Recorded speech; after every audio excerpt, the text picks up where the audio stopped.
நண்பர்கள் அனைவருக்கும் வணக்கம். இந்தியா எடுத்த அதிரடி முடிவு கடும் அதிர்ச்சியில அமெரிக்கா. ஆனா அமெரிக்கா இந்தியாவுடைய முடிவுக்கு எதிராக வாக்களிச்சிருக்காங்க.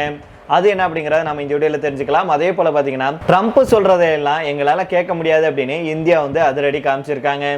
அதை பத்தியும் அதே போல பல ஆயிரம் கோடி போச்சு அப்படின்னு கதற ஆரம்பிச்சிருக்கிறாரு ட்ரம்ப் அவர்கள். கடுமையான செக் ஒன்று வச்சிருக்காங்க. அது என்ன அப்படிங்கறத நம்ம இந்த வீடியோல தெரிஞ்சுக்கலாம். அதை தொடர்ந்து கடைசியாக பாத்தீங்கன்னா பாகிஸ்தானுடைய கதையை முடிச்சிருக்காங்க. அதாவது அமெரிக்கா கிட்ட போய் தஞ்சம் அடைஞ்சிருக்கு பாகிஸ்தான் அப்படிங்கிற தகவல் வெளியே இருக்கு. அதை பத்தி நம்ம இந்த வீடியோலயே தெரிஞ்சுக்க போறோம். அதுக்கு முன்னாடி நம்முடைய சேனலை சப்ஸ்கிரைப் பண்ணாம பாக்குறீங்கன்னா மறக்காம சப்ஸ்கிரைப் பண்ணிக்கோங்க. புதுசா நம்முடைய வீடியோ பார்த்துட்டு இருக்கீங்கனாலும் கீழே இருக்கும் சப்ஸ்கிரைப் பட்டனை தட்டி அந்த பெல் ஐகானை கிளிக் பண்ணிக்கோங்க.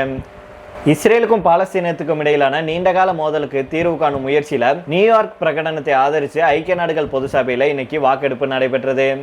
ஐநாவில் பாலஸ்தீனத்தை தனி நாடாக அங்கீகரிக்க கோரும் நியூயார்க் பிரகடனத்திற்கு ஆதரவாக இந்தியா வாக்களிச்சிருக்காங்க.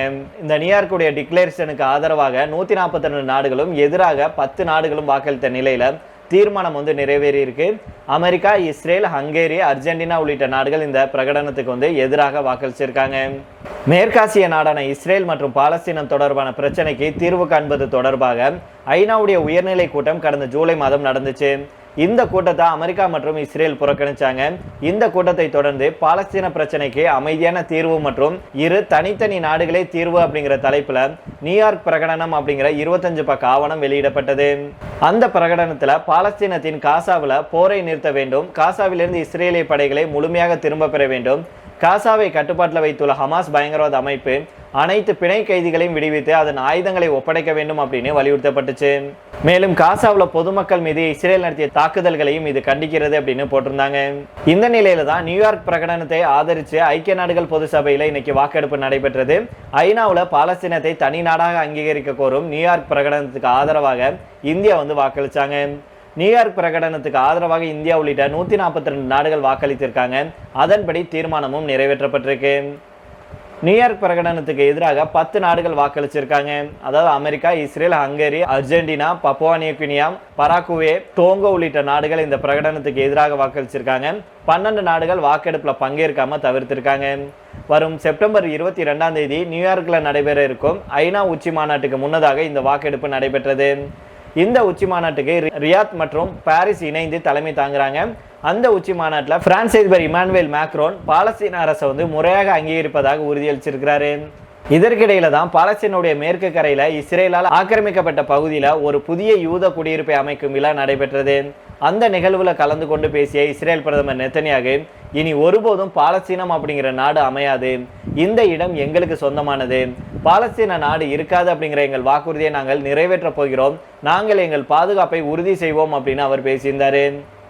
இதை தொடர்ந்து பார்த்தீங்க அப்படின்னா ட்ரம்ப் அவர்கள் சொல்றதெல்லாம் கேட்க முடியாது அப்படின்னு சொல்லி சீனா எந்த அளவுக்கு வாங்குறாங்களோ அந்த அளவுக்கு இந்தியா ரஷ்யா கிட்ட இருந்து கச்சா எண்ணெய் வாங்குறாங்க. அதாவது நீ ரஷ்யா கிட்ட இருந்து கச்சா எண்ணெய் வாங்குறத காரணம் காட்டி தானே எங்க நாட்டு பொருட்கள் மேல 50% வரியை விதிச்ச. மேலும் இந்தியா ரஷ்யா கிட்ட இருந்து கச்சா எண்ணெய் வாங்கக்கூடாது அப்படின்னு அமெரிக்கா தொடர்ந்து கதறிட்டு வருது இல்லையா. ஆனா இந்தியா இதெல்லாம் கண்டுகொள்ளாம ரஷ்யா கிட்ட இருந்து கச்சா எண்ணெய் வாங்குவதை இந்தியா இப்போ அதிகரிச்சிருக்காங்க. அதுவும் சீனாவுக்கு நிகராக ரஷ்யா கிட்ட இருந்து கச்சா எண்ணெயை இந்தியா இறக்குமதி செய்வதாகவும் முக்கிய டேட்டா வெளியாயிருக்கு. நம்முடைய நாட்டுடைய நலன் கருதி நடவடிக்கைகள் எடுக்கப்படும் அப்படின்னு மத்திய அரசு தெரிவிச்சிட்டாங்க. அது மட்டும் இல்லாமல் தொடர்ந்து ரஷ்யாவிடமிருந்து கச்சா எண்ணெயை நம்முடைய நாடு வாங்கிட்டு வருது. வரி விதிப்புக்கு இந்தியா அஞ்சி ரஷ்யா கிட்ட வர்த்தகம் செய்யாது அப்படின்னு நினைச்ச அமெரிக்காவுக்கு தற்போது அதிர்ச்சியாகி இருக்கு. ஏன் அப்படின்னா ட்ரம்ப் அவர்கள் நம்ம மேல வரி விதிச்சார் இல்லையா. இந்த வரி விதிப்புக்கு அப்புறம் தான் ரஷ்யா கிட்ட இருந்து நாம வாங்கும் கச்சா எண்ணெயுடைய அளவு மிகப்பெரிய அளவுல அதிகரிச்சிருக்கு அப்படின்னு சொல்லியிருக்காங்க. அதன்படி பார்த்தோம் அப்படின்னா ஆகஸ்ட் மாதத்துல நம்முடைய நாடு ரஷ்யா கிட்ட இருந்து ஜூலை மாதம் 2.7 பில்லியன் யூரோவுக்கு கச்சா எண்ணெய் வாங்குச்சு. இது இந்திய மதிப்புல சுமார் 27,945 கோடி ஆகும். இந்த கச்சா எண்ணெய் கொள்முதல் ஆகஸ்ட் மாதம் அதிகரிச்சிச்சு. ஆகஸ்ட் மாதம் நம்முடைய நாடு ரஷ்யா கிட்ட இருந்து 2.9 பில்லியன் யூரோவுக்கு கச்சா எண்ணெய் வாங்கியிருக்கு. அதாவது நம்முடைய இந்திய ரூபாயில பாத்தீங்க அப்படின்னா 30,000 கோடி ஆகும்.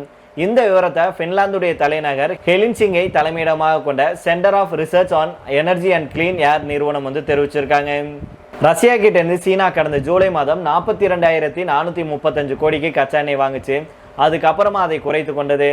ஆகஸ்ட்ல ரஷ்யாவிடமிருந்து சீனா 3.1 பில்லியன் யூரோ டாலர், அதாவது இந்திய மதிப்புல 32,000 கோடி அளவுக்கு கச்சா எண்ணெயை இறக்குமதி செஞ்சுட்டு வரும் நிலையில நம்முடைய நாடும் அதுக்கு நிகராக முன்னேறி இருக்காங்க. இது ட்ரம்ப்புடைய பூச்சாண்டிக்கு இந்தியா அச்சமடைவில்லை அப்படிங்கிறத காட்டும் வகையில் அமைஞ்சிருக்கு. அதாவது உங்களுடைய பூச்சாண்டித்தனத்துக்கெல்லாம் இந்தியா வந்து அடிப்பணியாது அப்படிங்கிறத மீண்டும் வந்து இந்தியா நிரூபிச்சிருக்காங்க இந்த ஆயில் வாங்குறது மூலமா. அதே போல ட்ரம்ப் அவர்கள் இப்போ புலம்ப ஆரம்பிச்சிருக்கிறாரு. அமெரிக்காவுக்கும் சீனாவுக்கும் இடையே பிரச்சனைகள் இருந்துட்டு வருது. ட்ரம்ப் அதிபரானதுக்கு அப்புறம் இந்த பிரச்சனை இன்னும் அதிகரிச்சிருக்கு. இரண்டு நாடுகளுக்கு இடையிலான உறவு கொதிநிலையில இருக்கு. இப்பேற்பட்ட சூழல்ல தான் பிரிக்ஸ் அமைப்புல உறுப்பினராக இருக்கும் சீனாவும் பிரேசிலும் சேர்ந்து ஒரு முக்கிய ஒப்பந்தம் ஒன்று செஞ்சிருக்காங்க. இதன் மூலம் அமெரிக்காவுக்கு 10,545 கோடி வந்து காலியாயிருக்கு அப்படின்னு சொல்லப்படுது. இது அமெரிக்க அதிபர் டொனால்ட் ட்ரம்ப் இருக்கார் இல்லையா, அவருக்கு பிரஷரை ஏற்படுத்தி இருக்கு அப்படின்னு சொல்லப்படுது. அது என்ன டீல், அமெரிக்காவை வந்து எப்படி பாதிக்கும் அப்படிங்கிற பத்தி தான் நாம தெரிஞ்சுக்க போறோம். கடைசி வரைக்கும் கேளுங்க. ட்ரம்ப் அவர்கள் சீனாவை சீண்டினார் இல்லையா, அதனால ட்ரம்ப் அவர்களை பழி தீர்க்கணும், பழி வாங்கணும் அப்படின்னு தொடர்ந்து அதற்கான வேலையில ஈடுபட்டு வருது சீனா. அந்த வகையில தான் பிரிக்ஸ் கூட்டமைப்பில் இருக்கும் சீனாவும் பிரேசிலும் சேர்ந்து ட்ரம்ப்பை கதற விட்டுட்டு வர்றாங்க. ஏற்கனவே அமெரிக்காவுடைய சோயாபீன் ஏற்றுமதிக்கு சீனா தான் மெயின் மார்க்கெட்டாக இருந்துச்சு. ஆனால் சீனா அமெரிக்காவுக்கு பதில் பிரேசிலிடம் இருந்து சோயாபீன் இறக்குமதி செஞ்சுட்டு வருது. இது அமெரிக்காவுடைய சோயாபீன் வர்த்தகத்தை பெருமளவில் பாதிச்சிருக்கு. இதற்கு அடுத்த கட்டமாக இப்போது சீனாவும் பிரேசிலும் கை கோர்த்திருக்காங்க. இந்த முறை அமெரிக்காவுடைய சோள வர்த்தகத்துக்கு செக் வச்சிருக்காங்க. அமெரிக்காவிலிருந்து சீனாவுக்கு வருஷந்தோறும் பார்த்தீங்கன்னா சோளம் அதிக அளவில் ஏற்றுமதி செய்யப்படுது.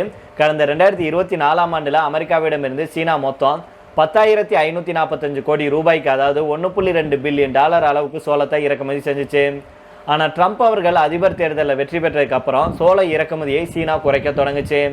கடந்த ஜனவரி மாதம் முதல் ஜூலை மாதம் வரைக்கும் அமெரிக்கா கிட்ட இருந்து சீனா வெறும் 82,323 மெட்ரிக் டன் அளவுக்கு மட்டும்தான் சோளத்தை வந்து இறக்குமதி செஞ்சிருக்காங்க. கடந்த ஆண்டு இதே காலகட்டத்தில் அமெரிக்கா கிட்ட இருந்து சீனா 1.4 மில்லியன் மெட்ரிக் டன் அளவுக்கு சோளம் இறக்குமதி செய்த நிலையில அதை இப்போது குறைச்சிருக்கு. இது கடந்த ஆண்டை ஒப்பிடும்போது 97% குறைவாகும். அமெரிக்காவுக்கு பதிலாக சீனா, ஆஸ்திரேலியா, அர்ஜென்டினா, கனடாவிடமிருந்து சோளம் வந்து வாங்கிட்டு வர்றாங்க. இப்போது புதிதாக பிரேசிலிடம் இருந்தும் சோளம் வாங்க சீனா முடிவு செஞ்சிருக்கு. பிரேசிலை எடுத்துக்கிட்டோம்னா கடந்த சில ஆண்டுகளாகவே அங்கே வந்து சோள உற்பத்தி வந்து அதிகரிச்சிருக்கு. 2024ஆம் ஆண்டு நிலவரப்படி பார்த்தோம்னா உலகில் அதிக அளவில் சோளம் உற்பத்தி செய்யும் நாடுகள் பட்டியலில் அமெரிக்கா, நைஜீரியாவுக்கு அடுத்தபடியாக 3வது இடத்துல பிரேசில் தான் இருக்கு. 4வது இடத்துல இந்தியா வந்து இருக்காங்க. பிரேசிலை எடுத்துக்கிட்டோம்னா கடந்த 2023-24 காலகட்டத்தில் 4.4 மில்லியன் மெட்ரிக் டன் அளவுக்கு சோளம் உற்பத்தி செய்யப்பட்டிருக்கு. இதில் 1% மட்டும்தான் பிரேசில் ஏற்றுமதி செஞ்சாங்க. இப்போது சீனாவுடனான டீல்னால அதிகப்படியான சோளத்தை அங்கே ஏற்றுமதி செய்ய இருக்கு. இன்னும் 60 நாட்களில் பிரேசில் சோளம் சீனாவுக்கு செல்ல இருக்கு. இதனால இனி சீனா அமெரிக்காவிடம் இருந்து சோளம் வாங்காது அப்படின்னு சொல்லப்படுது. இது அமெரிக்காவுக்கு பெரும் சிக்கலை ஏற்படுத்தி இருக்கு. ஏன் அப்படின்னா அமெரிக்கா வருஷத்துக்கு 8.7 மெட்ரிக் டன் அளவுக்கு சோளம் உற்பத்தி செய்கிறாங்க. இதில் 1.4 மெட்ரிக் டன் வரைக்கும் சீனா வாங்கினாங்க. இப்போது சீனா, பிரேசில் உள்பட பிற நாடுகள் தேர்ந்து வாங்குறதுனால அமெரிக்காவுடைய விவசாயிகள் மாற்று மார்க்கெட்டை நோக்கி செல்ல வேண்டிய கட்டாயத்துக்கு தள்ளப்பட்டிருக்காங்க. இது பற்றி அமெரிக்காவுடைய கான்சாஸ் பகுதியை சேர்ந்த விளைபொருள் உற்பத்தியாளரான கிரேக் மிக்கர் அவர்கள் என்ன சொல்றாருன்னா, பிரேசில் கிட்ட இருந்து சீனா சோளம் வாங்குவது அமெரிக்காவுடைய விவசாயிகளை அதிகமாக பாதிக்கும். குறிப்பாக கடந்த 15 ஆண்டுகளாக அமெரிக்காவுடைய சோள விவசாயிகள் சீனா மார்க்கெட்டை நம்பி தான் விவசாயம் செஞ்சுட்டு வர்றோம். சீனா வந்து நம்பகமான பார்ட்னராக இருந்துச்சு. இப்போது சீனா பிரேசில் பக்கம் சாஞ்சிருக்கு. எங்களுக்கு நம்ப முடியாத அளவுக்கு பெரும் தாக்கத்தை வந்து ஏற்படுத்தும். இதை வந்து எங்களால் எளிதாக கடந்து செல்ல முடியாது அப்படின்னு அவர் கதறி இருக்கிறாரு. இது வரும் காலத்தில் ட்ரம்ப்புக்கு பெரும் சிக்கலை ஏற்படுத்த இருக்கு. அமெரிக்காவில் சோள விவசாயிகள் ட்ரம்ப்புக்கு எதிராக திரும்பலாம். இது பற்றி பிரேசில் விவசாய அமைச்சகத்துடைய அதிகாரி ஒருவர் என்ன சொல்றாருன்னா, பிரேசில் சோளத்துக்கு சீனா ஒப்புதல் வழங்கியிருக்கு. இதனால இந்த ஆண்டு முதல் அமெரிக்காவுக்கு மாற்றாக பிரேசில்ல இருந்து சீனாவுக்கு சோளம் அனுப்பி வைக்கப்படும் அப்படின்னு அவர் தெரிவிச்சிருக்கிறாரு.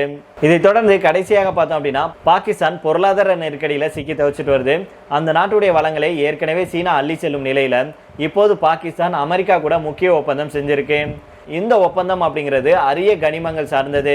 இதன் மூலம் அரிய கனிமங்கள் நிறைந்து காணப்படும் பாகிஸ்தானுடைய பலுஜிஸ்தானை அமெரிக்காவிடம் அடகு வைத்துள்ளதாக வல்லுநர்கள் வந்து சொல்லியிருக்காங்க. இது மட்டும் இல்லாமல் பாகிஸ்தான் வந்து பெரும் பிரச்சனையில சிக்க உள்ளதாக எச்சரிக்கை விடுத்திருக்காங்க. அதாவது பாகிஸ்தான்ல பெரிய மாகாணமாக எது இருக்கு அப்படின்னா பலுஜிஸ்தான் தான் இருக்கு. இது ஆப்கானிஸ்தான் பாகிஸ்தான் எல்லையில் அமைஞ்சிருக்கு. இந்த மாகாணத்துல ஏராளமான கனிம வளங்கள் வந்து இருக்கு. சிபிசி திட்டம் இருக்கு இல்லையா, சைனா பாகிஸ்தான் எக்கனாமிக் காரிடோர், இந்த திட்டத்தின் ஒரு பகுதியாக பலுஜிஸ்தானுடைய கனிம வளங்கள் சீனாவுடைய கட்டுப்பாட்டுக்கு சென்றது. இதற்கு அங்கு கடும் எதிர்ப்பு கிளம்பிச்சு. பொதுமக்கள் தொடர்ந்து போராட்டம் நடத்திட்டு வர்றாங்க. அது மட்டும் இல்லாமல் தனிநாடும் கோரிட்டு வர்றாங்க. இந்த நிலையில தான் பாகிஸ்தான் அமெரிக்கா இடையே முக்கிய ஒப்பந்தம் கையெழுத்தாயிருக்கு. அமெரிக்கா பாகிஸ்தான் இடையே ஏற்கனவே வர்த்தக ஒப்பந்தம் கையெழுத்தாயும் இருக்கு. அதன்படி பாகிஸ்தானில் இருக்கும் கனிம வளத்துறை எரிசக்தி துறையில் முதலீடு செய்ய அமெரிக்காவுக்கு கதவு வந்து திறந்து வைக்கப்பட்டிருக்கு. மேலும் தற்போது புதிய டீல் ஒன்றும் கையெழுத்தாகியிருக்கு. இந்த ஒப்பந்தம் அப்படிங்கிறது அமெரிக்காவுடைய மிசோரியை தலைமையிடமாக கொண்டு செயல்படும் யுஎஸ் ஸ்ட்ராட்டஜிக் மெட்டல்ஸ் அப்படிங்கிற நிறுவனம் மற்றும் பாகிஸ்தானுடைய ஃப்ரண்டியர் ஒர்க்ஸ் ஆர்கனைசேஷன் இடையே கையெழுத்தாகியிருக்கு. இந்த ஒப்பந்தத்தின்படி அமெரிக்க நிறுவனம் பாகிஸ்தான்ல 432 கோடி ரூபாய், அதாவது $500 மில்லியன் அளவுக்கு முதலீடு செய்யும் வகையில் வந்து இருக்கு. இந்த ஒப்பந்தத்தின்படி பார்த்தோம்னா அந்த நிறுவனம் அமெரிக்காவில் பாலிமெட்டாலிக் ரிஃபைனரியை நிறுவ இருக்கு. இந்த நிறுவனம் அமெரிக்காவுடைய எரிசக்தி துறைக்கு தேவையான கனிமங்களை சுத்திகரித்து வழங்கும் பணியை மேற்கொண்டுட்டு வர்றாங்க. இனி பாகிஸ்தானில் இருக்கும் கனிம வளங்களை இந்த நிறுவனம் சுத்திகரித்து அமெரிக்காவுக்கு வந்து அள்ளி செல்லும். சரி நண்பர்கள், இதோட நம்ம இந்த வீடியோ முடித்துக் கொள்ளலாம். இதே பற்றி உங்களுடைய கருத்துக்களையும் கீழே உள்ள கமெண்ட் பாக்ஸில் சொல்லுங்கள். மீண்டும் நாளை வேற ஒரு செய்திகளுடன் உங்களை சந்திக்கிறேன். நன்றி, வணக்கம்.